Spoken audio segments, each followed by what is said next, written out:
Now moving to the next concept, that is the memory allocation.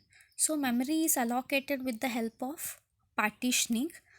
So what exactly partitioning mean is the main question mark.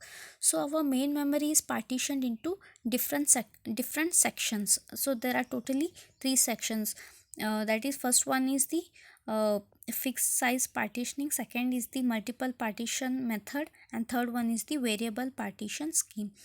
So talking about the first one, that is the fixed size partitioning. Here the memory is partitioned into fixed size chunks, and we can say that this is the simplest one.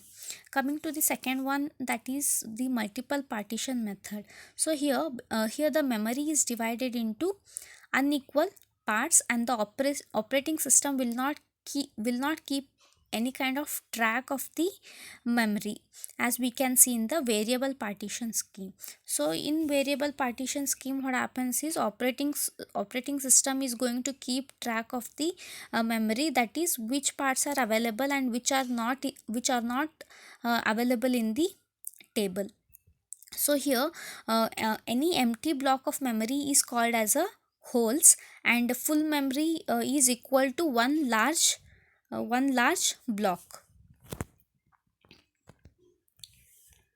Now coming to the contiguous memory allocation. So before going to contiguous memory allocation, first we need to understand how our CPU address will be generated by the system.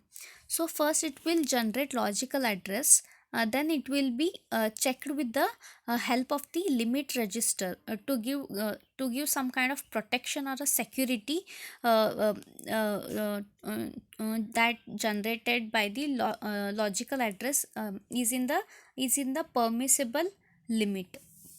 So after being checked, if the condition is yes, which means that if the logical address is smaller than that of the limit register, then it will move forward, else it will raise a trap, which signifies that there is an error, there is an addressing error, and you need to check about the logical address. So this is what it signifies.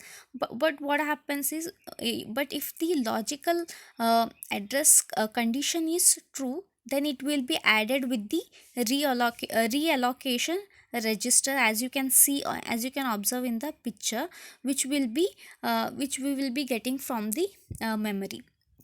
So here that is a relocation register is a function of a memory, and by adding logical address with the relocation register, we get our physical address. So basically memory is divided into two parts. Okay, so the first one is for the resident operating system, which is being reserved by the operating system, and the second one is for the user process, which can be accessed by the user.